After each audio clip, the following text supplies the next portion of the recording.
Harappan civilisation, Harappa सभ्यता, अध्याय 3.1 उद्भव और विस्तार जानेंगे।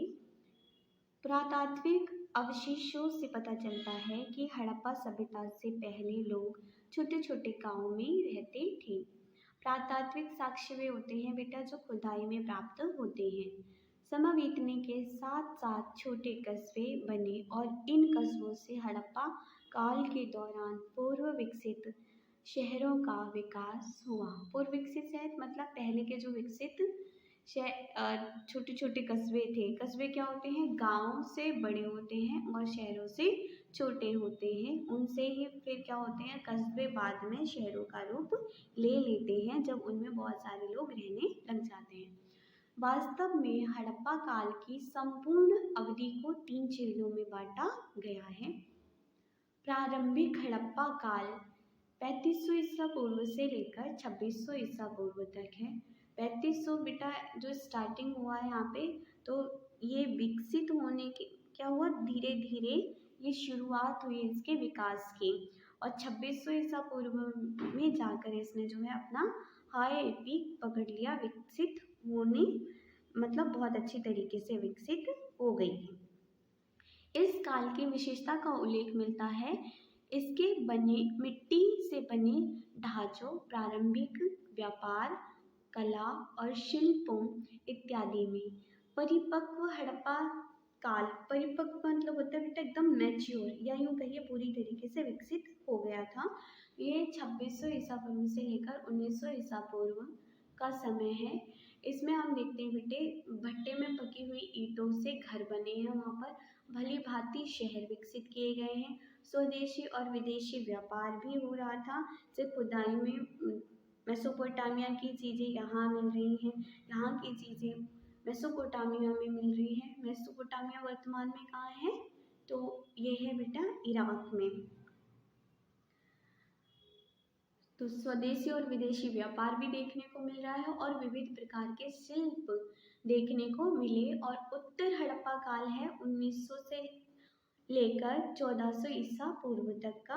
यह पतन का काल माना जाता है। धीरे धीरे क्या हुआ बेटा? इसका पतन होना शुरू हुआ। पतन मतलब होता है अब ये क्या होने लगी? धीरे धीरे समाप्त होने लगी, जिसके दौरान शहर उजड़ने लगे थे और व्यापार समाप्त हो गया था, जिससे धीरे धीरे शहरीकरण की मुख्य विशेषताएं लुप्त होती गई। जो खासियत होती है शहरीकरण की वो धीरे धीरे समाप्त होने लगी। आइए सर्वप्रथम हम हड़प्पा सभ्यता के भौगोलिक विस्तार का जायजा लेते हैं। भौगोलिक मतलब कि ये सभ्यता कहाँ से कहाँ तक फैली हुई थी। तो पुरातात्विक खुदाइयों से पता चलता है कि यह सभ्यता विस्तृत क्षेत्र में फैली हुई थी, बहुत बड़ी क्षेत्र में फैली हुई थी, जिसमें न सिर्फ भारत के आधुनिक राज्य जैसे राजस्थान, पंजाब, हरियाणा, गुजरात, महाराष्ट्र, पश्चिमी उत्तर प्रदेश सम्मिलित मतलब शामिल थे, बल्कि पाकिस्तान और अफगानिस्तान के कुछ भाग भी इसमें शामिल थे। इस सभ्यता के कुछ मुख्य स्थान हैं जम्मू और कश्मीर में मांडा, अफगानिस्तान में शोतुघई, पर बेटा यहाँ पे लई लिखा है, ये गलत है, शोतुघई है। पश्चिमी पंजाब यानी पाकिस्तान में हड़प्पा सभ्यता मिली है, जो विभाजन के बाद पाकिस्तान के पास चली गई है। सिंधु में मोहनजोदड़ो और चन्नोदड़ो मिला है। राजस्थान में कालीबंगन, गुजरात में लोथल और धौलावीरा, नागेश्वर भी बेटा गुजरात में ही है। हरियाणा में बनावली और राखेगढ़ी, महाराष्ट्र में दाइमाबाद, जबकि मकरान तट पाकिस्तान ईरान की सीमा के पास पर स्थित सुतकांगेदोर हड़प्पा सभ्यता सुदूर पश्चिमी छोर और पश्चिमी उत्तर प्रदेश में आलमगीरपुर तक फैली हुई थी। आलमगीर इसकी सुदूर पूर्वी सीमा थी, यानी कि नॉर्थ वेस्ट साउथ ईस्ट इस तरीके से ये फैली हुई थी, नॉर्थ भारत में ही और दूसरे देशों में भी, जिन्हें आज हम दूसरे देश कहते हैं। आबादी के संकेत मिलते हैं कि हड़प्पा कालीबंगन, घग्गर और हाकरा नदी के किनारे पर, जिसे आमतौर पर लुप्त नदी सरस्वती के साथ जोड़ा जाता है, लुप्त मतलब गायब हो गई है। मोहनजोदड़ो की धुरी इस सभ्यता का मुख्य स्थल है।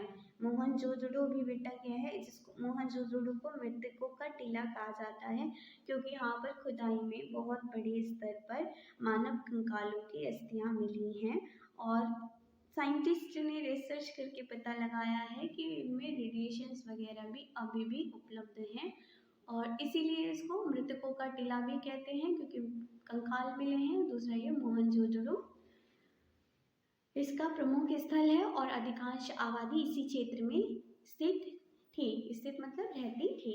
मिट्टी की किस्म, वातावरण और रहन सहन की पद्धति के परिप्रेक्ष्य में इस क्षेत्र की कुछ सामान्य विशेषताएं थी। यहाँ की भूमि समतल थी और सिंचाई और जल आपूर्ति के लिए मानसून और हिमालयी नदियों पर निर्भर थी। सिंचाई कहते हैं बेटी खेती बाड़ी के लिए, तो मानसून जैसे बारिश आएगी तो क्या होगी, फसल पैदा होगी, है ना। और अगर बारिश नहीं आती तो नदियों की का जल का उपयोग किया जाता है। तो इस तरीके से सिंचाई भी बहुत अच्छी होती थी। यहाँ की विशिष्ट भौगोलिक विशेषताएं और कृषि पशुपालन संबंधी अर्थव्यवस्था इस क्षेत्र का प्रमुख लक्षण थी। तो यहाँ पर कृषि भी बहुत बड़े स्तर पर होती थी। हड़प्पा की शहरी आबादी के अतिरिक्त इसको कहते हैं अलावा अनेक ऐसे स्थल थे जहाँ पर पाषाण युग के शिकारी, संग्रहकर्ता या फिर घुमंतु चारागाहों वाले प्राग ऐतिहासिक काल के समुदायों के लोग भी साथ साथ रहते थे।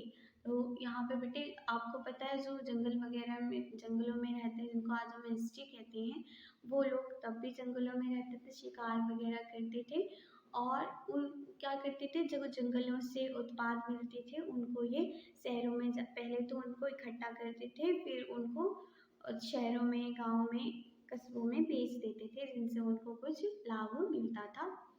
कुछ स्थल बंदरगाहों या फिर व्यापारिक स्थलों के रूप में काम में लाए जाते थे।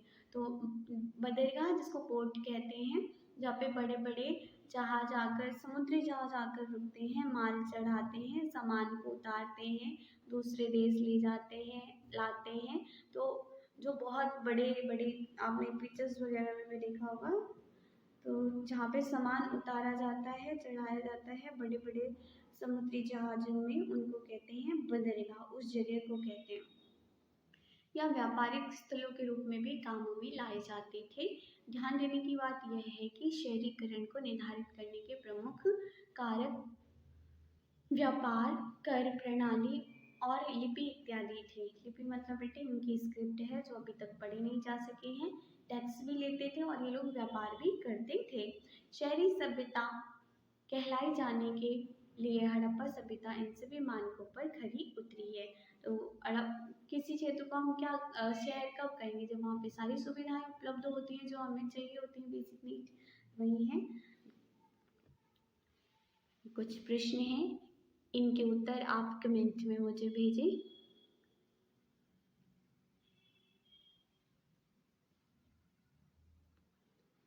अब पढ़ेंगे 3.2 नगर योजना। इन लोगों ने नगर कैसे अपने बसाए हुए थे। हड़प्पा सभ्यता की सबसे दिलचस्प विशिष्टता मतलब खासियत है यहाँ की नगर योजना। यहाँ पर नगर बहुत अच्छे तरीके से बसाए गए थे। इसमें अत्यधिक समरूपता देखने में आई है। समरूपता मतलब होता है एक जैसी चीज़ें, यद्यपि कहीं कहीं पर प्रादेशिक रूप से विविधताएं भी देखने में आती हैं। विविधता मतलब होता है डिफ्रेंशिएशंस, अलग अलग चीज़ें। नगरों, गलियों, मकानों के ढांचों, ईंटों के आकार और नालियों इत्यादि की योजना में एक रूपता पाई गई है। मतलब सारी चीज़ें एक जैसी मिल रही हैं। लगभग सभी मुख्य स्थलों जैसे हड़प्पा, मोहनजोदड़ो, कालीबंगन और अन्य को 2 भागों में विभाजित किया गया है। पश्चिम की ओर एक ऊंचे चौतरे पर बना किला और आबादी के पूर्वी भाग में बना निचला शहर। जो पश्चिम में बसा था उसको दुर्ग कहते थे और जो पूर्व में बसा था उसको निचला शहर कहते थे। दोनों ही क्षेत्र क्या थे, बाउंड्री थे, यानी कि बहुत ऊंची ऊंची दीवारें दोनों ही निचला शहर और दुर्ग में बनाई गई थी। किले में बड़े बड़े ढांचे बने हुए हैं जो शायद शासकीय या धार्मिक अनुष्ठानों के केंद्रों के रूप में कार्य करते होंगे। बड़े बड़े ढांचे जिन जैसे विशाल स्नानागार हो गए हैं, तो बहुत बड़े लेवल पर इनका उपयोग किया जाता होगा कोई अनुष्ठान वगैरह करने के लिए। रियासी भवन, रियासी मतलब जहाँ पे अमीर लोग रहते हैं उस क्षेत्र को कहेंगे। रियासी भवन निचले नगर में बने हुए हैं। सड़कों का ढांचा इस प्रकार बना था कि वे दोनों एक दूसरे को समकोण पर काटते हुए निकलते थे। बेटे आज भी आप सड़कों को देखते हैं तो सड़कें एक दूसरे को समकोण पर काटती हैं। जो चौराहा होता है ना, आप वहाँ खड़े होकर देखिए तो आपको 4 समकोण दिखाई देंगे, चारों अलग अलग।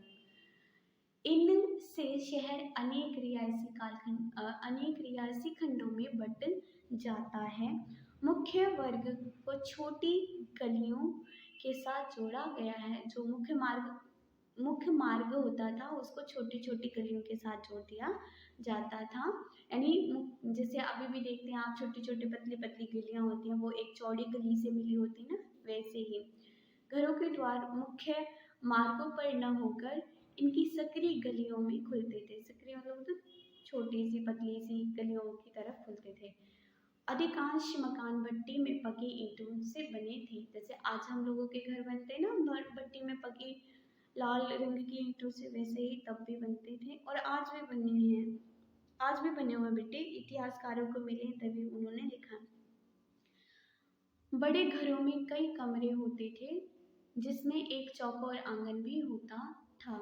इन घरों में अपने निजी कुएं, रसोई घर और स्नानागार के चबूतरे होते थे। स्नानागार यहाँ पे नहाने वगैरह की जगह है। और निजी कुएं तो हड़प्पन सिविलाइजेशन में कम से कम बेटे 700 कुएं मिले हैं।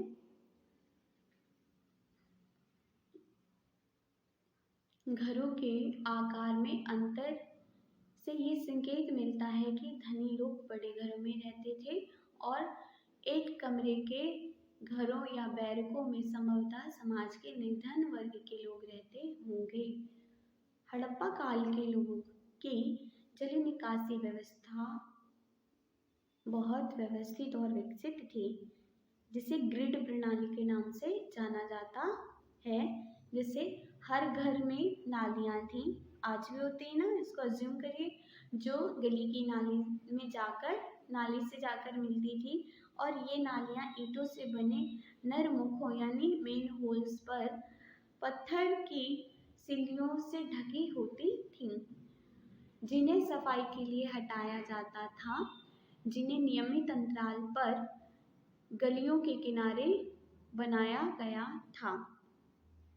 इससे पता चलता है कि उन लोगों को सफाई विज्ञान की अच्छी जानकारी थी। तो बेटे मैं आपको बता दूं, अकॉर्डिंग टू एनसीईआरटी ग्रिड प्रणाली घर की एक दीवार का नाली से सटा होना जरूरी होता था और वो नाली जाके सड़क के नाले में मिलती थी, सड़क का नाला जाके बड़े नाले में मिलता था, बड़ा नाला जाकर एक बड़े से हौज में जाकर गिरता था और उन हौजों की नियमित, हौज मतलब वो तो बहुत बड़ा गड्ढा, और उन गड्ढों की नियमित रूप से सफाई भी की जाती थी। आज के लिए इतना ही, धन्यवाद।